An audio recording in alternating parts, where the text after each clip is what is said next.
ఈ వీడియోలో శ్రీపాద స్వామి అంబికను శివపూజ చేసుకోమని ఎందుకు చెప్పారు ఆ విషయాలు తెలుసుకుందామండి. గురు బ్రహ్మ గురు విష్ణు గురుదేవో మహేశ్వర గురు సాక్షాత్ పరబ్రహ్మ తస్మై శ్రీ గురవే నమః.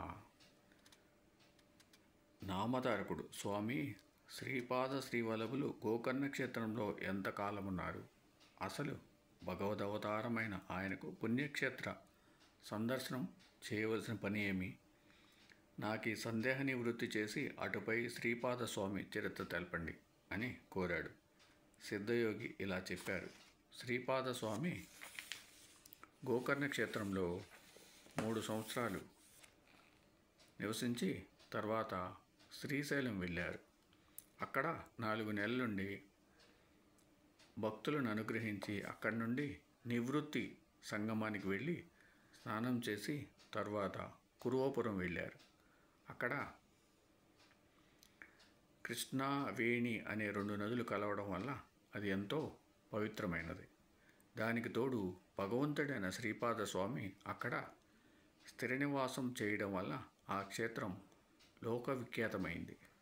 ఇప్పుడు దాన్ని కురుగుడ్డి అంటారు. అక్కడ శ్రీపాద స్వామిని శ్రద్ధాభక్తులతో కొలిస్తే సర్వకామ్యాలు సంప్రాప్తమవుతాయి. అక్కడ శ్రీపాద స్వామి అదృశ్యులై మరొక అవతారం ధరించారు. అయినా ఇప్పటికీ ఆ కురువపురంలో ఆయన గుప్త రూపంలో స్థిరంగా ఉన్నారు. శ్రీపాద వల్లభులు సాక్షాత్తు భగవంతుడే. వారి పాదాలలో సర్వతీర్థాలు ఉంటాయి. అయినప్పటికీ పుణ్యక్షేత్రాలన్నింటినీ పావనం చేయడానికి ఆయా క్షేత్రాలలోని ముముక్షులను ఉద్ధరించడానికి కూడా ఆయన దేశాటనం చేశారు.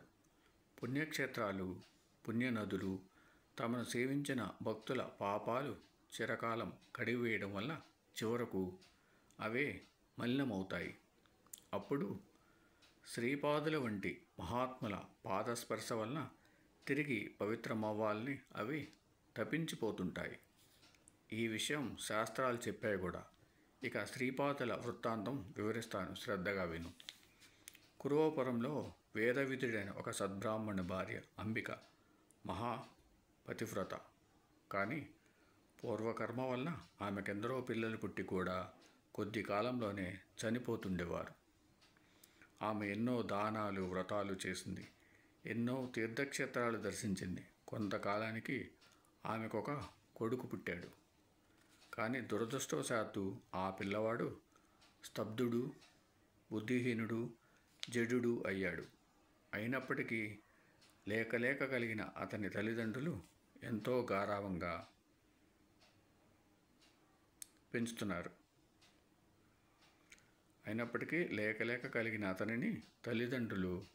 ఎంతో గారాబంగా పెంచుతున్నారు. 8వ సంవత్సరం రాగానే తండ్రి అతనికి ఉపనయనం చేసి వేదాధ్యయనం చేయించాలని చూచాడు. కానీ ఆ మందమతి ఎంతకాలానికి ఒక్క వేదమంత్రమైనా సరిగా నేర్చుకోలేకపోయాడు.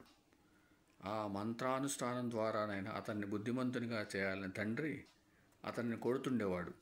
అది చూడలేక అంబిక అడ్డు వచ్చి, వీడు లేక కలిగిన పిల్లవాడు, మందమతి అయిన వీనిని దండిస్తే ఏమి లాభం? వీనికి విద్య రాకున్నా సరే మీరు వాణ్ణి కొట్టవద్దు. బ్రతికినంతకాలం వీనిని ఇకనైనా సుఖంగా బ్రతకనివ్వండి. ఇక మీదట మీరు వాణ్ణి శిక్షిస్తే నేను మీ ఎదుటే బావిలో దూకి మరణిస్తాను అన్నది. ఆ బ్రాహ్మణుడు కూడా ఆలోచించి ఆ పిల్లవాడు అజాగలస్తనం అంటే మేక మెడకుండే వ్యర్థమైన చన్నులు, అజాగలస్తనం వలె వ్యర్థుడని తలచి నిరాశ చెంది ఊరుకున్నాడు. కొంతకాలానికి ఆ బ్రాహ్మణుడు ఆ దిగులుతోనే మరణించాడు. దిక్కులేక అతని భార్య అంబిక తన కొడుకుతో కూడా బిచ్చమెత్తుకొని బ్రతుకుతుండేది. ఆ బాలుని చూచి గ్రామస్తులు, ఓరి పండితపుత్ర, నీ బ్రతుకు వ్యర్థం. నీవు నీ కులానికే మచ్చ తెచ్చావు. నీ తల్లి బిచ్చమెత్తుకొస్తే కూర్చుని తింటున్నావు. సిగ్గులేదా? నది నుండి మంచినీరు మోసి అయినా బ్రతకరాదా? నీ వలన నీ పితృదేవతలకు కూడా అధోగతి కలుగుతుంది.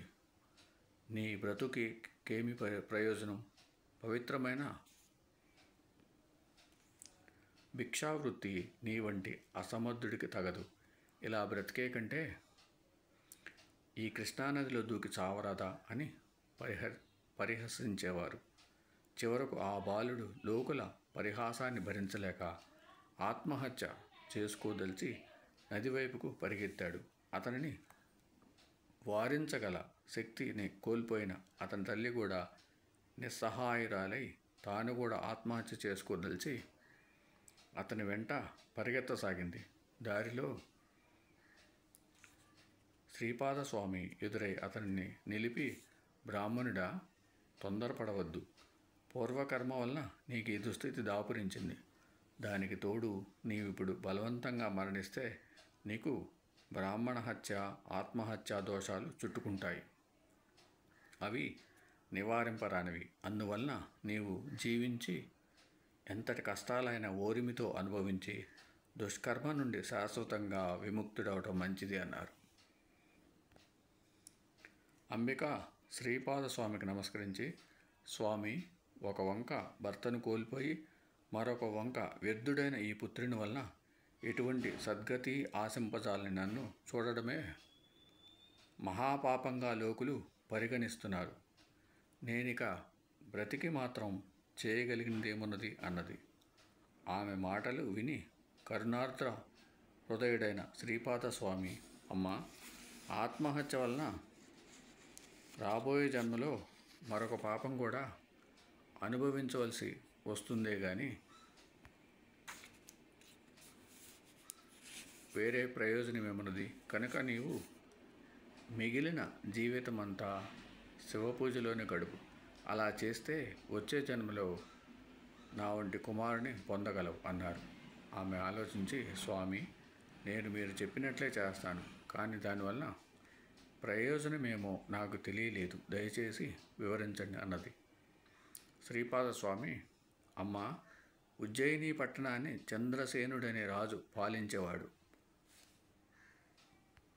అతని మిత్రుడు మణిభద్రుడనేవాడు శివుని వరప్రభావం వల్ల చింతామణిని పొందాడు. ఆ మణి యొక్క విలువ లెక్కకు మీరిందని తెలుసుకొని దాన్ని ఎలాగైనా చేజిక్కించుకోవాలని కొందరు రాజులు చతురంగ బలాలతో యుద్ధానికి తరలివచ్చారు.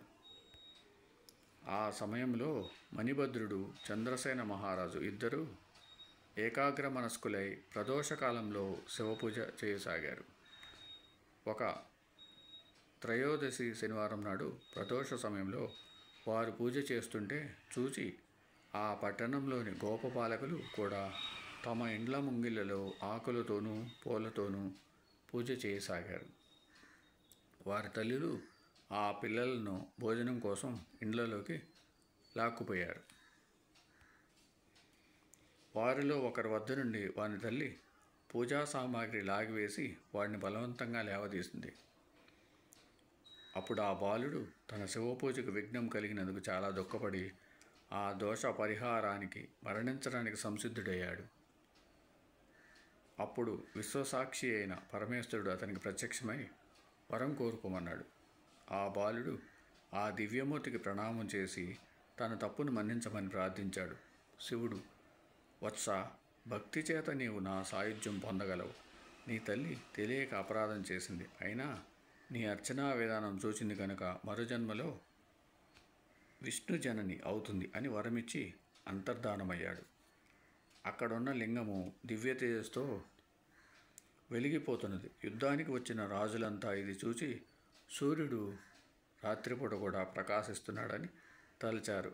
అంతటి భక్తి శ్రద్ధలు ప్రజలలో కలిగించిన పుణ్యాత్ముడైన చంద్రసేనుడికి మేలు చేయదలిచి ఇంతటి మహానుభావునితో యుద్ధం చేయాలనుకోవడం బుద్ధి తక్కువ అని పశ్చాత్తాపం చెంది వారంతా సగౌరవంగా చంద్రసేన మణిభద్రులను దర్శించడానికి వచ్చారు. అప్పుడే పూజను ముగించిన రాజు ఆ ప్రకాశానికి కారణం తెలుసుకొని తనను చూడవచ్చిన ఆ రాజులతో కలిసి ఆ ప్రదేశానికి వెళ్ళి ఆ దివ్యలింగాన్ని చూచి ఆనందించాడు. ఆ గోపబాలకుడు చెప్పగా ఆ వృత్తాంతమంతా విన్న చంద్రసేనుడు మిగిలిన రాజులు ఆ పిల్లవాడికి గోపాధిపత్యము ధనము ఇచ్చి వెళ్ళిపోయారు. తర్వాత ఆ గోపాలుని తల్లి యశోదగా జన్మించి విష్ణువుకు జనని అయింది. కనుక అమ్మ శివపూజ మహిమ వలన మరుజన్మలో నీవు కూడా అలాగే అవుతావు అన్నారు. ఈ కథ విని అంబిక ఇలా అడిగింది: స్వామి, శివపూజ వలన కలిగే ఫలితం వచ్చే జన్మలో కదా, ఈ జీవిత శేషం నేను అలా గడపాలి? మహానుభావ, అందరి పరిహాసాలకు గురి అవుతున్న నా బిడ్డడు ఏ క్షణాన ఆత్మహత్య చేసుకుంటాడో తెలియదు. నన్ను మాతృత్వంతో రక్షించు అని వేడుకున్నది. ఆ కరుణాసముద్రుడు హృదయం కరిగి తన చేతిని ఆమె కుమారుని తలపై పెట్టి ప్రణవముచ్చరించాడు. ఆ మూర్ఖబాలుడు తక్షణమే బృహస్పతి అంతటి జ్ఞాని వక్త అయ్యాడు. అప్పుడు అతనిని మాతృసేవకు నియోగించి శ్రీపాదస్వామి ఆమెతో, అమ్మా, దుఃఖం విడిచి నీ జీవిత శేషమంతా శివపూజలో గడుపు. వచ్చే జన్మలో నా ఎంతటి కుమారుడు కలుగుతాడు అని వరమిచ్చాడు. ఆమె పరమానంద భరితురాలై పుత్రునితో తన ఊరికి వచ్చి జీవితమంతా శివార్చనలో గడిపి ధన్యురాలైంది. ఓం సమ సద్గురు సాయినాథ్ మహారాజ్కి జయ. ఓం సమ సద్గురు భరద్వాజ్ మహారాజ్కి జయ. శ్రీ దత్తాయ గురవే నమః.